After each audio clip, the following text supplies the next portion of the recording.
La casa embrujada.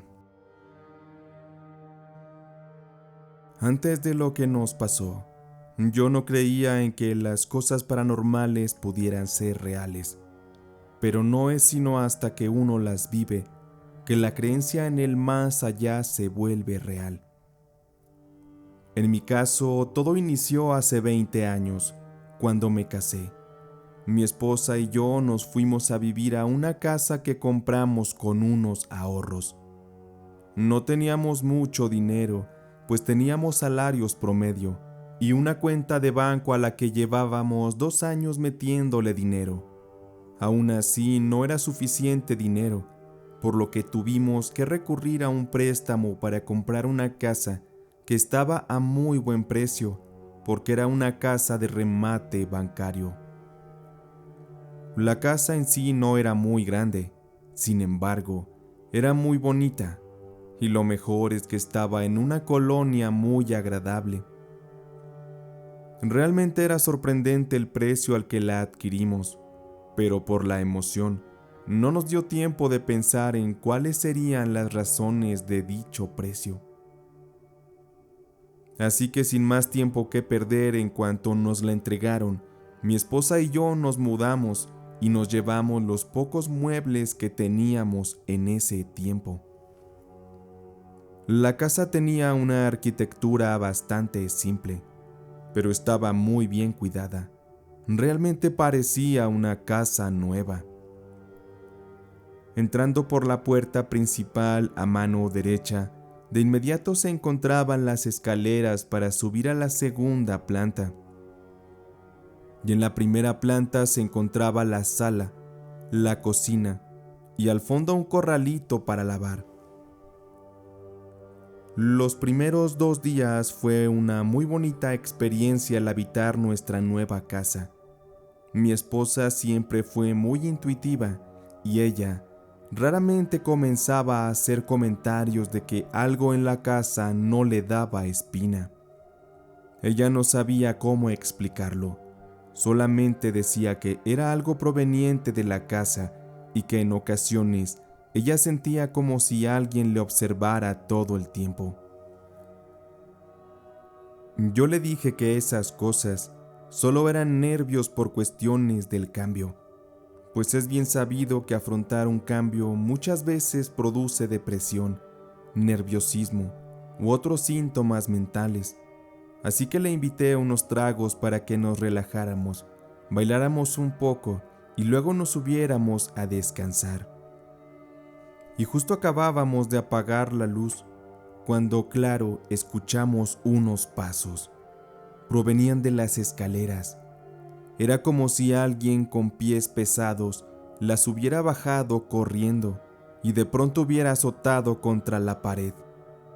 Aquello nos desconcertó. Yo le pedí a mi esposa que se quedara para yo salir así a averiguar qué ocurría. Con mucha cautela salí de la habitación, en silencio. Lo primero que me vino a la mente es que algún ladrón se hubiera metido. Pero cuando bajé, encendí la luz, y todo para encontrarme que no había absolutamente nada ahí. Ese fue el primer incidente paranormal de muchos otros, pues nos ocurría que nos encendían constantemente la televisión. Las luces de la sala también se encendían y se apagaban solas. Titilaban de una manera que nos provocaba miedo. Incluso llamamos al electricista para que revisara la instalación de luz. Sin embargo, todo estaba siempre en orden. Las cosas inexplicables iban en aumento. Una noche, recuerdo perfectamente que estando en la cama con mi mujer, me estaba yo quedando dormido y sentí que alguien se sentó a un costado de mí. Sentí su pesada presencia que sumía el colchón y repentinamente sentí como unas manos invisibles me tocaron la cara, como acariciándome, pero después me tomaron del cuello y comenzaron a cortarme la respiración. En ese instante yo no me podía mover y tenía una desesperación horrible. Sentía que me moriría en ese instante, pero repentinamente pude levantarme y haciendo un grito terrible, desperté a mi esposa, quien muy asustada me preguntó qué me ocurría. Le conté lo sucedido y me dijo que ella ya no aguantaba más la situación y que quería mudarse de la casa lo antes posible, porque ya era demasiado para apenas tener poco más de un mes. Pero decidimos dar una oportunidad más y conscientes de que algo paranormal estaba ocurriendo, tuvimos la cautela de no contarle a nadie lo que estábamos viviendo y decidimos consultar con el padre de la localidad. Teníamos mucho temor de que el sacerdote nos tachara de locos, pero no fue así. Al contrario, logramos conseguir que el sacerdote nos visitara en la casa.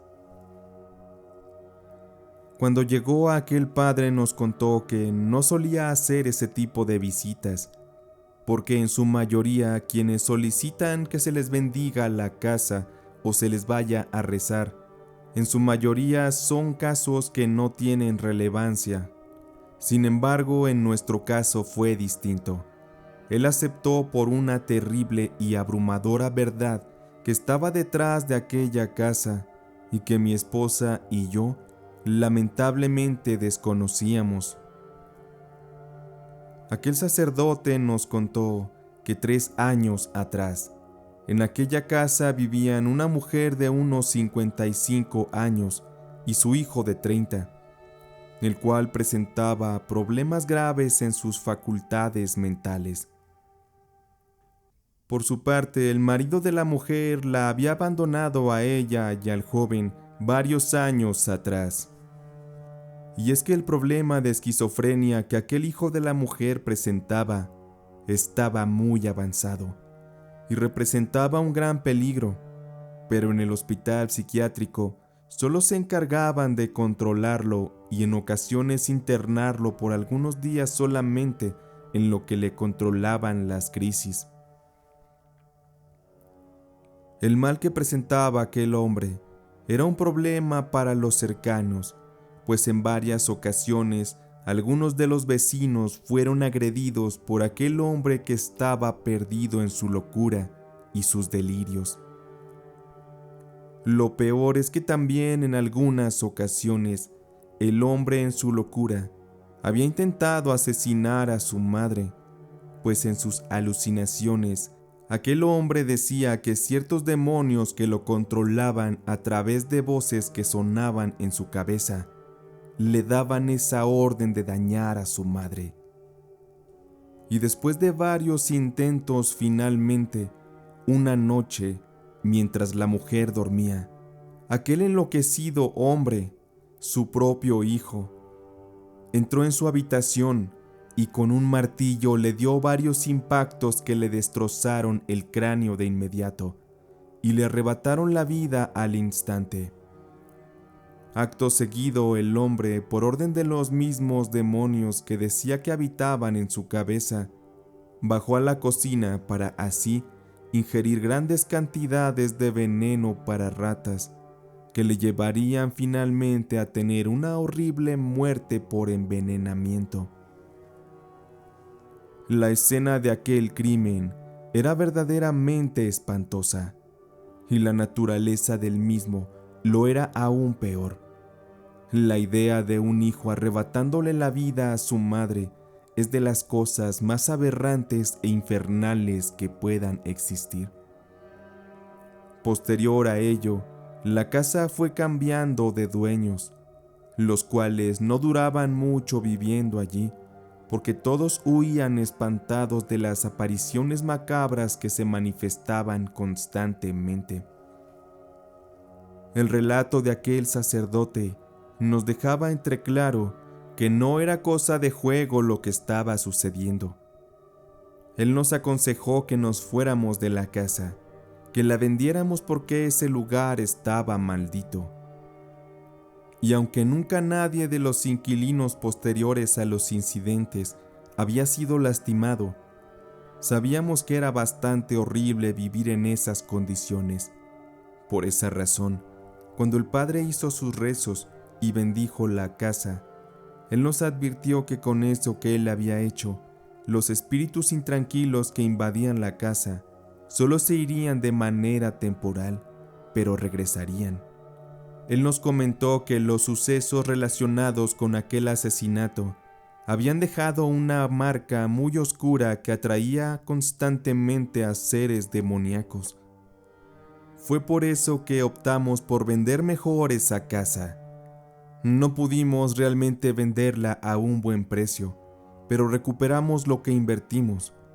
Era mejor dejar atrás esa amarga experiencia antes de que algo malo nos hubiera pasado también a nosotros. Ahora mi esposa y yo, a varios años de distancia, nos encontramos lejos de aquel macabro e infernal lugar, muy lejos de aquella casa embrujada. Amistad infernal.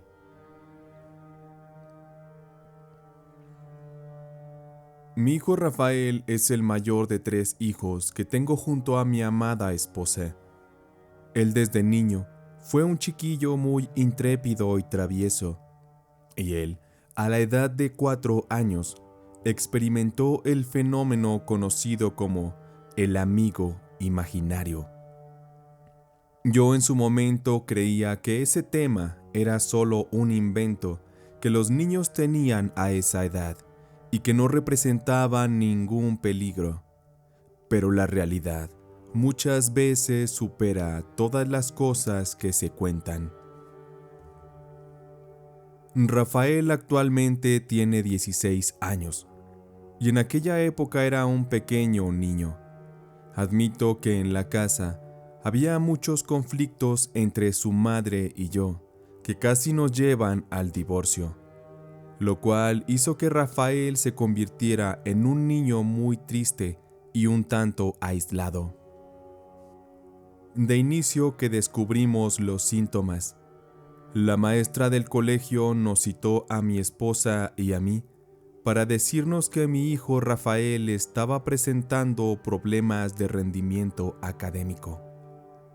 Eso nos preocupaba mucho, pero no sabíamos que de lo que realmente deberíamos preocuparnos es de lo que la directora nos diría al final de la junta. Ella nos dijo que Rafael constantemente se aislaba en algún rincón del colegio y lo habían encontrado hablando varias veces a solas, con un supuesto amigo imaginario.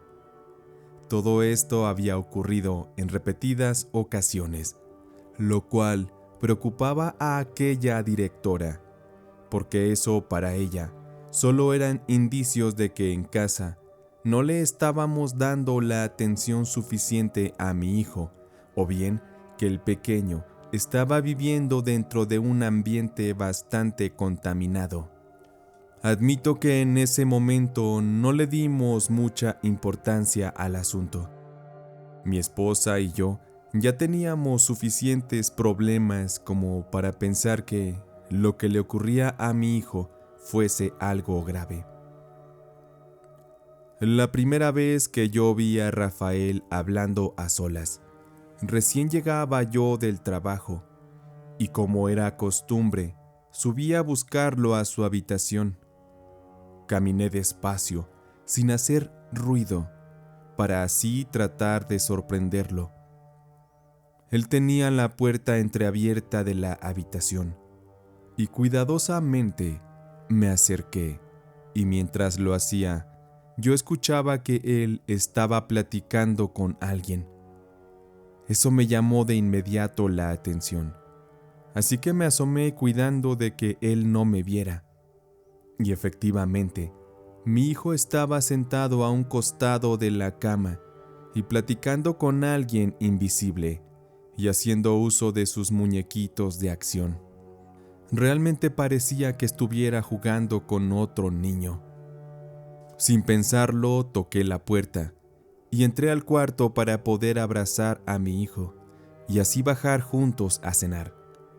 Hasta ahí, todo parecía dentro de lo normal, pero con la recurrencia de este fenómeno, me atreví a preguntarle a mi hijo acerca de su supuesto amigo imaginario. Recuerdo que me costó trabajo que me contara más acerca de lo que él estaba viviendo. Me quedé helado cuando me contó que aquel niño se llamaba Santiago y él vivía en el kinder donde mi hijo estudiaba. Me contó que aquel supuesto amigo se había venido con mi hijo a la casa para que así estuvieran juntos, porque ese tal Santiago siempre había deseado tener un hermanito. Mi hijo no quiso contarme más y se marchó a jugar a otra parte. Aquí comenzó una preocupación por parte mía y de mi esposa, porque Rafael ya no quería acompañarnos a ninguna parte, y en cualquier lugar al que íbamos, él se ponía irritable, incómodo, y decía que quería regresar a la casa para estar así cerca de Santiago. El que mi hijo lo mencionara tanto nos preocupó, porque no era posible que él creyera que su amigo imaginario fuera real. Pero hubo una ocasión que a mi hijo Rafael tuvimos que regañarlo y castigarlo por su mal comportamiento, y él lo que hizo fue gritarnos muy molesto, argumentando que su amigo Santiago algún día se lo llevaría con él para que así pudieran jugar siempre juntos. Mi esposa y yo nos miramos, confundidos y sin entender mucho a qué se refería. Aún así, esto encendió la alerta y pusimos de esta forma mucha más atención con mi hijo. Sin embargo, era imposible cuidarlo las 24 horas del día, porque él gustaba mucho de correr por toda la casa, la cual, en aquel lugar donde vivíamos, era un lugar muy grande. Y todo era cosa de tiempo para que ocurriera algo muy fuera de lo normal y perturbador. Un mediodía mi esposa, que se había quedado en casa, ella se encontraba lavando la ropa en el patio trasero. Mi hijo jugaba en aquel patio también como era costumbre. Mi esposa recogió alguna ropa que estaba ya seca y se dispuso a meterla a la casa. Ella, al entrar, se dio cuenta que mi hijo no la seguía, pero ella no dio importancia a eso. Mi esposa dejó la ropa sobre un mueble en la habitación y regresó nuevamente al patio para seguir lavando la demás ropa. Y para su sorpresa, se encontró que el cuerpo de mi hijo se hallaba boca abajo y flotando dentro de una pila grande de agua, de la cual se tomaba el agua para poder lavar. Mi esposa, aterrada, de inmediato lo sacó, lo acostó en el piso, y dado que ella había trabajado como enfermera años atrás, ella conocía bien las maniobras de RCP, así que comenzó a aplicarlas en mi hijo.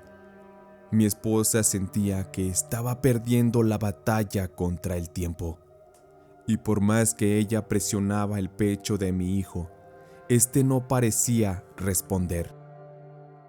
La oscuridad y el terror la invadía de imaginar que aquel sería el final de nuestro pequeño Rafael. Pero afortunadamente un rayo de luz proveniente de la mano de Dios tocó a mi hijo y lo hizo regresar a la vida. Él comenzó a toser y a escupir mucha agua. Mi esposa lo tomó y lo abrazó llorando de alegría de tenerlo de regreso con vida.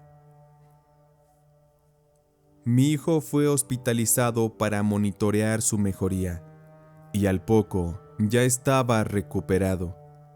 Pero no con eso terminaría el tema de aquel amigo imaginario, pues mi hijo nos contó que aquel niño Santiago lo había metido en aquella pila de agua para ahogarlo y que así pudieran estar juntos. Aquel supuesto fantasma lo único que quería era acabar con la vida de mi hijo. Todo este tema ya nos tenía muy atormentados, así que fuimos a hablar con la directora del kinder sobre ese delicado tema. Fue muy difícil para nosotros preguntarle sobre el tema del amigo imaginario de Rafael, y sobre todo del supuesto niño Santiago, el amigo imaginario que mi hijo conoció en ese kinder. Sin embargo, cuando mencionamos el nombre Santiago, la directora cambió de inmediato la expresión de su rostro. Aquella mañana, la mujer nos platicó que le parecía increíble lo que le estábamos platicando, pues en aquella institución, muchos años atrás, se contaba la historia de un supuesto niño que llevaba como nombre Santiago, el cual era muy pequeño, pero muy travieso. Y en aquellos años estaban terminando de construir un par de salones, razón por la que había unos andamios que los albañiles usaban para su trabajo. En un descuido, el niño Santiago subió a aquel andamio, pero lamentablemente cayó y se golpeó muy fuerte la cabeza, razón por la que perdió la vida. Y de aquel suceso se llegaba a contar que el niño se aparecía en algunos lugares del kinder. Enterarnos de todo aquello nos llegó como una helada brisa de aire que nos congelaba los sentidos, la razón, y no podíamos comprender qué estaba ocurriendo. Sin embargo, a nuestras creencias no nos quedó más que acudir con un sacerdote a que nos ayudara para bendecir la casa y a oficiar también algunas misas que fueran dedicadas al espíritu de aquel pobre niño que vio su fin en aquel terrible accidente. Aquel sacerdote nos dijo que existía la posibilidad de que algún demonio hubiera tomado la forma de aquel niño para así poder tener contacto con este mundo material. Y no sabemos si a razón de ofrendar aquellas misas fue que el niño Santiago dejó de aparecerse, pero poco a poco mi hijo dejó de decirnos que aquel fantasma del niño le hablaba. En nuestro caso, el fenómeno de los amigos imaginarios llegó a un punto más lejos de lo que hubiéramos imaginado. Por ello, es importante que pongan mucha atención a lo que los hijos les dicen, sobre todo respecto a este tema. No vaya a ser que, en alguna ocasión, estén involucrándose con una amistad del infierno.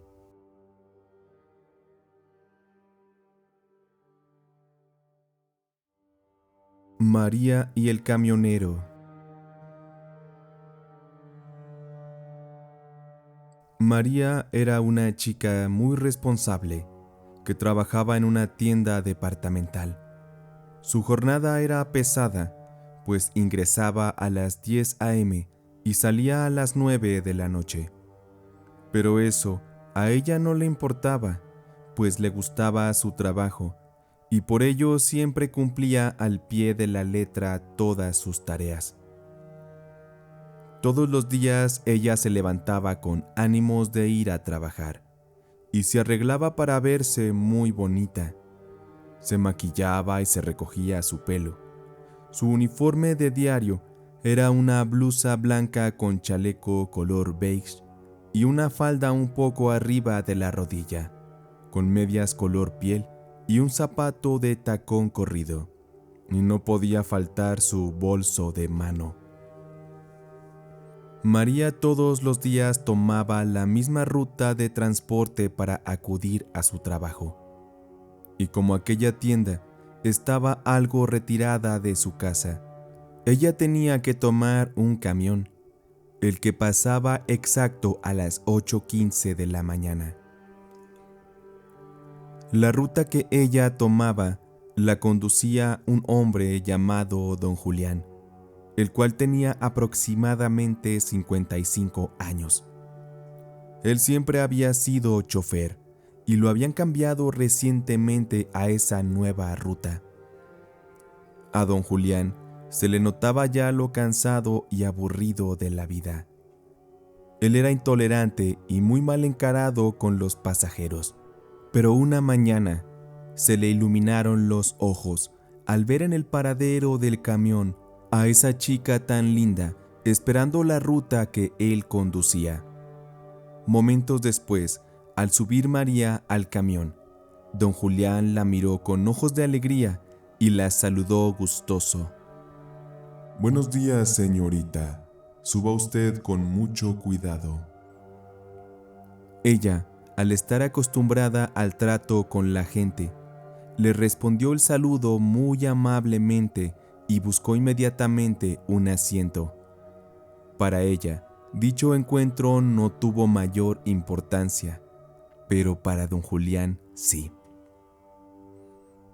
Él al día siguiente se sentía ansioso por ver de nuevo a María y esperaba con anhelo que ella estuviera en aquel paradero esperando su ruta. Y efectivamente, ahí estaba María, bien uniformada, aseada, alineada y muy bonita como de costumbre. Don Julián no podía dejar de mirarla y admirarla. Comenzó él a ser muy obvio en su actitud y deseo por María. Él había enfocado prácticamente toda su energía en ella.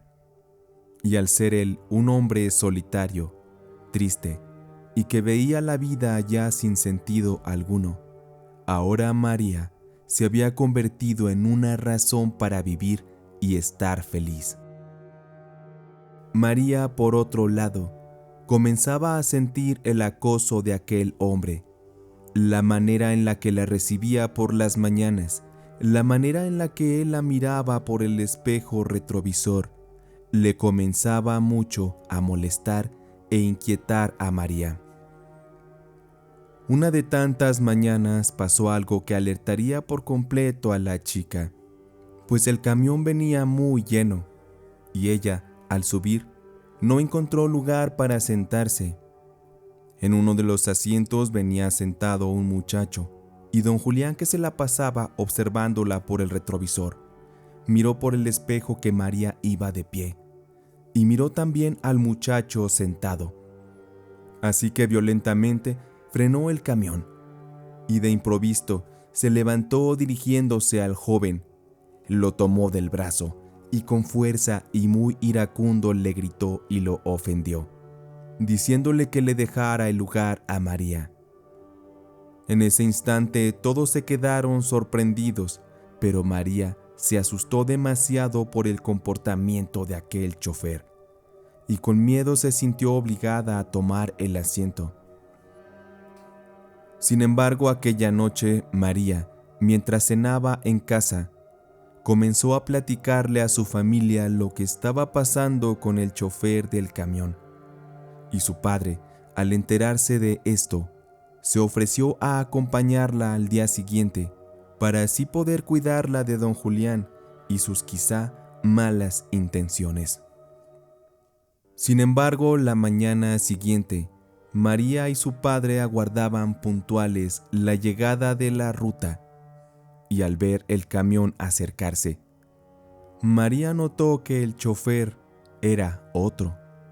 Y además de eso, sobre el cristal del parabrisas, con tinta para bolear zapatos, estaba escrita la frase: «Descanse en paz, don Julián». Leer aquello hizo que de inmediato María le preguntara al chofer que si don Julián era el conductor que usualmente pasaba en aquella ruta a esas horas. Congelada se quedó de enterarse que don Julián, un día antes al atardecer, sufrió de un infarto mientras conducía su camión. Aquello le llevó a perder la vida a bordo del vehículo, el cual perdió el control y fue a estrellarse contra un vehículo donde lamentablemente viajaba una familia. Todos perdieron la vida. Ese mismo día por la noche, María no dejaba de pensar en lo que le había ocurrido a don Julián. Ella, pese a que sentía repudio por aquel señor, también se sentía compadecida de la situación, pues al final nadie merece morir de manera trágica. Y justo después de haberse logrado quedar dormida, a María la despertaron los ladridos de los perros de la calle. Ladraban con euforia, como si la misma muerte estuviera pasando por los alrededores. Aquello era algo inusual, y los nervios le comenzaron a perturbar el sueño a María. Momentos después, María escuchaba cómo la madera de sus muebles rechinaba de una manera que jamás había ocurrido. Ella comenzó a sentir mucho miedo, así que, de su buró, sacó un rosario y comenzó a rezar. María sentía que alguien dentro de su habitación la observaba. Ella estaba hundida en un profundo miedo. De inmediato, le vino a la mente que el alma de don Julián estuviera cerca de ella, pues María sabía que el hombre se había enamorado perdidamente de ella. Pero con fe, María seguía rezando. Y tratando de hacer a un lado este pensamiento, y con mucha fe, María seguía rezando, sentada a un costado de la cama, con los ojos cerrados. Ella pedía para que todos aquellos fenómenos extraños desaparecieran. Sin embargo, su fe no fue tan grande, pues ella comenzó a sentir que no podía moverse. La desesperación le invadió, y María comenzó a sentir como una mano invisible le acariciaba con suavidad el cabello, después el cuello, y sentía como esa mano se recorría lentamente por todo su cuerpo y la tocaba, mientras ella con fuerzas trataba de zafarse de aquella inmovilidad. Las lágrimas salían de los ojos de María, quien en un de pronto pudo recuperar su movilidad, y lo primero que hizo fue lanzar un fuerte grito que despertaría a todos en la casa. María corrió fuera de la habitación, donde ya sus padres le esperaban, angustiados de saber qué era lo que ocurría. Ella, al contarle a sus padres, no le creyeron del todo y asumieron que todo era cosa del estrés por la reciente muerte de aquel hombre. Esa noche, María durmió con su madre y su padre dormiría en la sala. Al día siguiente, María debía ir a trabajar. Ella iba cansada, pues en la noche ya no pudo dormir. Y después de esperar aquella ruta, y al subir al camión, María se sentó en la parte de en medio. Ella iba muy sugestionada por todo lo vivido la noche anterior, y de repente miró hacia el espejo retrovisor del conductor, y claramente vio los ojos de don Julián, que le miraban fijamente y con un deseo perturbador. María comenzó a sentir muchos escalofríos y mucho terror. No le quedó más que bajarse del camión y esperar otro para poder llegar a su trabajo.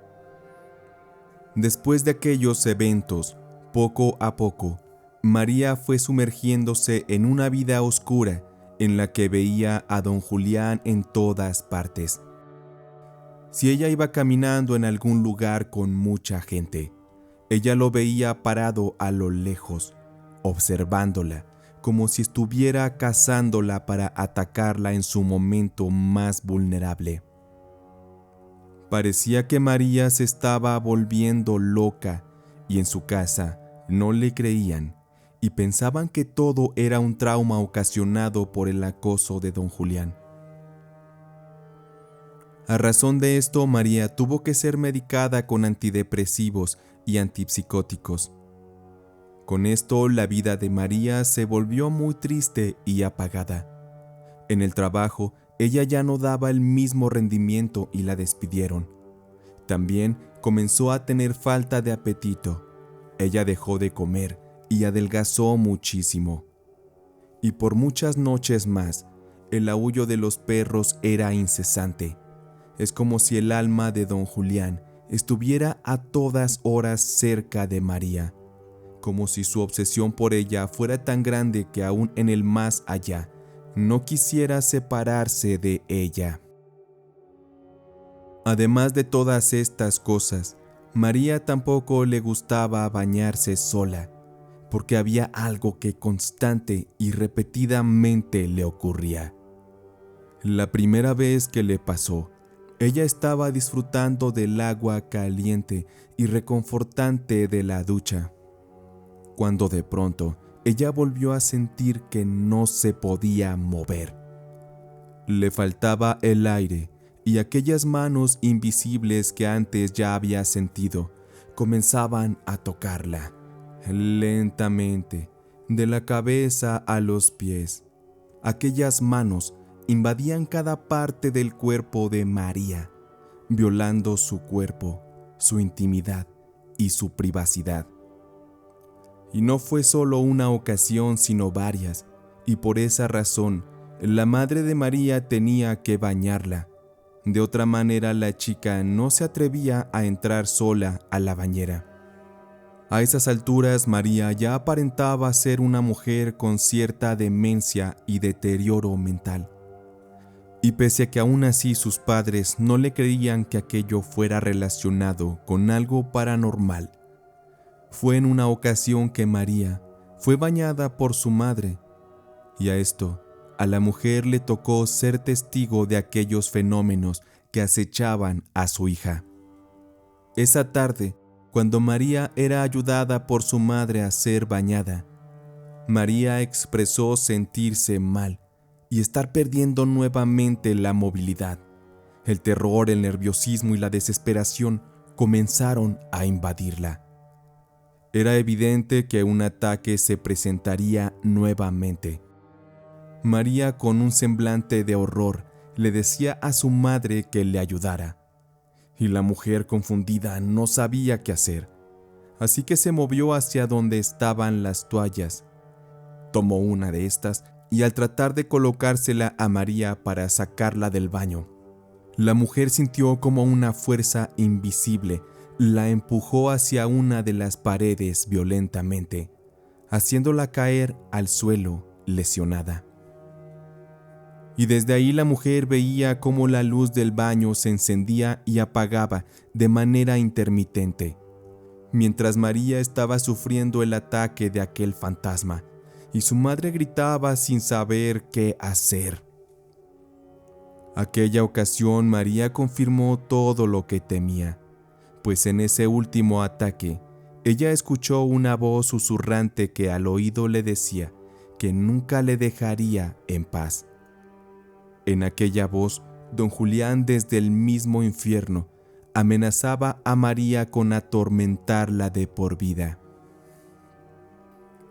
Esto fue razón suficiente para que la madre de María buscara ayuda con el sacerdote local, quien simplemente afirmó que aquello que le ocurría a la chica era algo imposible y que lo mejor sería que buscaran ayuda con algún psiquiatra.